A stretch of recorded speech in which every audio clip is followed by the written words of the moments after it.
सूत्रों से बड़ी जानकारी मिल रही है। खालिस्तानी आतंकियों और गैंगस्टर के खिलाफ कार्रवाई के लिए सुरक्षा एजेंसियों ने कमर कस ली है। एनआईए, आईबी, सभी राज्यों के एटीएस एक साथ मिलकर कार्रवाई करेंगी। तो खालिस्तानी गतिविधियों, टेरर एक्टिविटी और गैंगस्टरों पर सख्त कार्रवाई के लिए एनआईए ने बड़ी बैठक बुलाई है। 5 से 6 अक्टूबर को दिल्ली में ये बैठक होगी। ये बैठक बुलाई गई है दिल्ली में। देश भर के एटीएस प्रमुखों की ये बैठक है और तमाम जो देश भर के एटीएस प्रमुख है वो इस बैठक में शामिल होने के लिए पहुंचेंगे। तो तमाम जांच एजेंसियां जो हैं एकजुट हो गई हैं और अब देखिए एक साथ कार्रवाई करने की यहां पर प्लानिंग हो रही है। बड़ी बैठक होगी 5 से 6 अक्टूबर के बीच में दिल्ली में बड़ी बैठक होगी और अलग अलग राज्यों के जो एटीएस प्रमुख हैं वो खास तौर पर दिल्ली पहुंचेंगे, इस बैठक में शामिल होंगे। तो चलिए हम आपको ग्राफिक्स के जरिए बताते हैं कि इस पूरे मामले पर क्या कुछ होने वाला है। सूत्रों के मुताबिक खालिस्तानी आतंकियों और गैंगस्टर के खिलाफ कार्रवाई के लिए सुरक्षा एजेंसियों ने कमर कस ली है। एनआईए, आईबी, सभी राज्यों के एटीएस एक साथ मिलकर कार्रवाई करेंगी।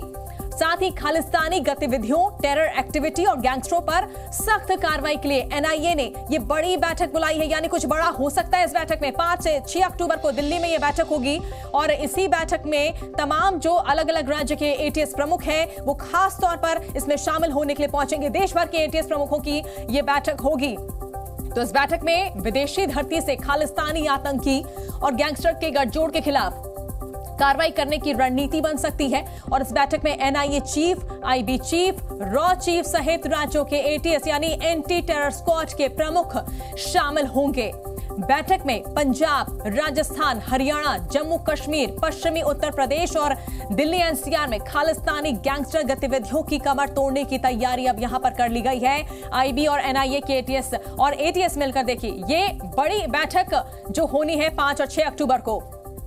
इस वक्त की बड़ी खबर आपको बता रहे हैं। खुफिया एजेंसियों के हवाले से खबर है आईएसआई को ऑपरेशन के। पाकिस्तान की आईएसआई ने कनाडा और पंजाब में खालिस्तानी गतिविधियों को तेज कर दिया है। पाकिस्तान में बैठा आईएसआई का एक सीनियर एजेंट पंजाब के गैंगस्टर्स और अपराधियों से संपर्क साधने में लगा। पंजाब में आतंकी और आपराधिक गतिविधियों का अंजाम देने के लिए आईएसआई के एजेंट्स गैंगस्टर की मदद से पंजाब में हथियारों की सप्लाई करने की साजिश में। तो पंजाब के साथ ही यूके, कनाडा, अमेरिका, जर्मनी और ऑस्ट्रेलिया में आईएसआई के एजेंट्स एक्टिव हैं। हमारे साथ हमारे दो सहयोगी जुड़ चुके हैं, प्रणय उपाध्याय और साथ ही मनीष शुक्ला है हमारे साथ। सबसे पहले प्रणय, बड़ी बैठक देखिए होने वाली है। तमाम जो जांच एजेंसियां हैं एक साथ मिलकर काम करेगी, यानी 5 और 6 तारीख को जो बैठक होनी है उसमें कुछ बड़ा फैसला लिया जा सकता है। देखिए निश्चित रूप से सुप्रीत, ये बड़ी कार्यवाही भारत सरकार की तरफ से प्लान की जा रही है क्योंकि इसको आप 2 चरणों में समझें। एक, भारत के भीतर जो तमाम जानकारियां हैं, सूचनाएं हैं, वो इकट्ठा किया जाना है। किस तरीके से पूरा खालिस्तानी नेटवर्क पेनिट्रेशन बना रहा है उसकी कमर तोड़ने के लिए जरूरी है कि तमाम जो एजेंसीज हैं, क्योंकि राज्य लॉ एंड ऑर्डर स्टेट्स का सब्जेक्ट होता है और इसीलिए राज्य की जो एटीएस एजेंसियां हैं यानी एंटी टेरर स्क्वाड्स जो है राज्यों की पुलिस के, वो एक पेज के ऊपर हों। इसके लिए जो जानकारियां केंद्रीय एजेंसियों के पास होगी वो साझा की जाएंगी, साथ ही जो राज्यों के पास जानकारी मौजूद है वो भी साझा की जाएंगी। लेकिन ये तमाम कवायद हो क्यों रही है? क्योंकि भारत के जो विदेशी दूतावास हैं, जो भारत के मिशन हैं, उनके से भी जानकारियां इकट्ठा करने के लिए कहा गया है। ये इसलिए भी किया जा रहा है कि भारत अपने जो अंतर्राष्ट्रीय साझेदार हैं उन तक ये तमाम जानकारियां, सूचनाएं साझा कर सके, क्योंकि एक्शनेबल इंटेलिजेंस जो है और साथ ही जो लीगल एविडेंसेस हैं वो किस तरीके से भारत अन्य देशों के साथ साझा कर सकता है, इसके लिए भी कवायद होगी। क्योंकि भारत ने तय कर लिया है कि अब इस तरीके का ये जो खालिस्तानी नेटवर्क केवल कनाडा ही नहीं बल्कि दुनिया के कई देशों के अंदर जिस तरीके से अपने पैर पसार रहा है और खासतौर पर भारत के डिप्लोमेट्स, भारत के मिशन, भारत के इंटरेस्ट के खिलाफ काम कर रहा है, उसकी कमर तोड़ने के लिए जरूरी कि उन तमाम देशों के साथ ये तमाम जानकारियां भी साझा की जाए। बिल्कुल प्रणय, बड़े स्ट्राइक की तैयारी यहां पर देखिए अब की जा रही है। हमारे साथ हमारे सहयोगी मनीष शुक्ला भी जुड़ रहे हैं। मनीष, इस बीच ये भी खबर आ रही है कि पाकिस्तान जो है वो अपनी हरकतों से बाज नहीं आ रहा है। आईएसआई का जो ऑपरेशन है के यानी कनाडा के साथ साथ पंजाब में भी खालिस्तानी गतिविधियों को जो है वो तेज कर दिया गया है।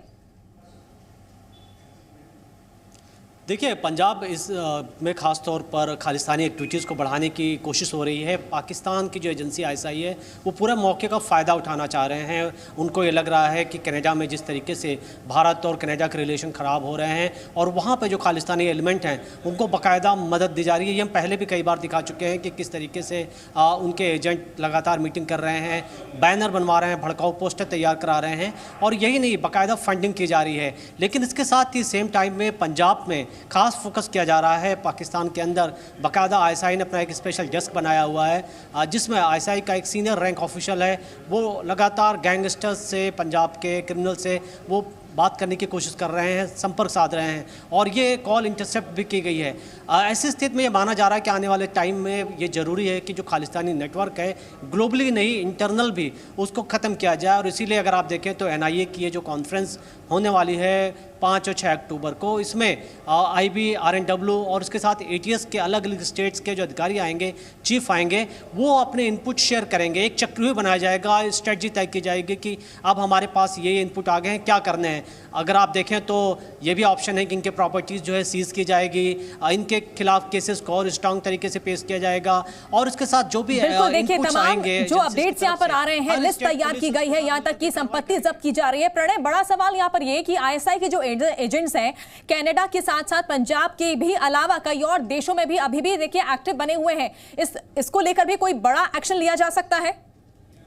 देखिए, भारत की पूरी कोशिश होगी कि किस तरीके से ये जो पूरा खालिस्तानी नेटवर्क और इसके पीछे पाकिस्तान का प्रायोजित कार्यक्रम है उसे एक्सपोज किया जाए। क्योंकि आप देखें कि हरदीप सिंह निज्जर, जिसको लेकर ये पूरा मामला खड़ा हुआ है, हरदीप सिंह निज्जर के साथ में अभी भी जो तस्वीरें हैं वो पाकिस्तान के काउंसिल जनरल जो जाबाज खान हैं उनकी तस्वीरें पाकिस्तान के सोशल मीडिया पर मौजूद हैं। किस तरीके से हरदीप सिंह निज्जर और उनके साथ जुड़े हुए लोग जो हैं वो पाकिस्तान जाते रहे हैं, गुरु नानक जी का जो जन्म स्थान है वहां पर जाते रहे। करतारपुर कॉरिडोर जब खुला था तब भी वहां पर किस तरीके से कनाडा के सिखों को लुभाने की कोशिश पाकिस्तान से की जाती रही और किस तरीके से पूरा फंडिंग का ये नेटवर्क भी चलता रहा है, ये भी भारत की तरफ से एक्सपोज करने की पूरी कोशिश होगी। लेकिन उससे पहले जरूरी होगा, जिस तरीके से मनीष भी बता रहे हैं, कि तमाम जानकारियां जुटाई जाएं, उन जानकारियों के साथ में भारत पुख्ता केस बनाए और उस पुख्ता केस के साथ दुनिया के जो तमाम अंतर्राष्ट्रीय सहयोगी हैं भारत के, उनके साथ ये जानकारियां भी साझा की जाएं। क्योंकि भारत कई बार ये कहता रहा है कि ये जो रेडिकलाइजेशन है, ये जो गलत इस्तेमाल का जो वहां के कानूनों का कर रहे हैं ये तमाम लोग, ये